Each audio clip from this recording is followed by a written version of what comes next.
Entrez donc dans ce drôle de cube en bois baptisé Transhumance. Cette œuvre d'art itinérante s'exposait pour la première fois au public au Giron Val d'Ajol ce dimanche dans le jardin de l'association Une figue dans le poirier à l'occasion de la Journée mondiale du tricot.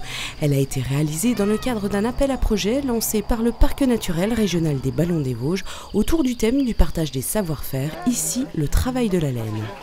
La finalité, c'était de transmettre ou de faire redonner goût en fait, au savoir-faire manuel pour des publics qui ne sont pas forcément en confiance par rapport à cette discipline.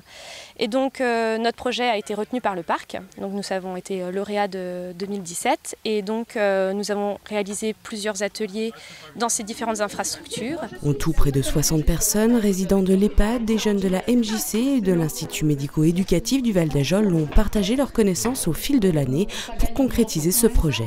On s'est retrouvés pour la 4e séance, on a rassemblé les publics des 3 ateliers. Et il y a eu cette première notion de « je transmets des savoir-faire », c'est-à-dire que les personnes âgées ont commencé à échanger avec les plus jeunes. Les jeunes de l'UME se sont servis des productions des personnes âgées pour habiller et construire le reste de la cabane.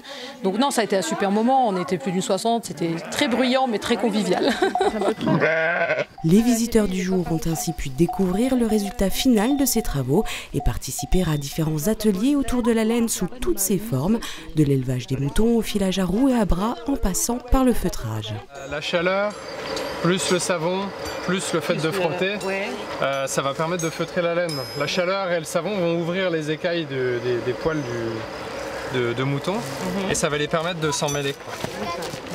Le cube appelé, rappelons-le, Transhumance va bientôt quitter le jardin d'Une figue dans le poirier et prendre la direction de la maison de retraite du Val d'Ajol. Il reste à la disposition des galeries d'art de la région qui en feraient la demande.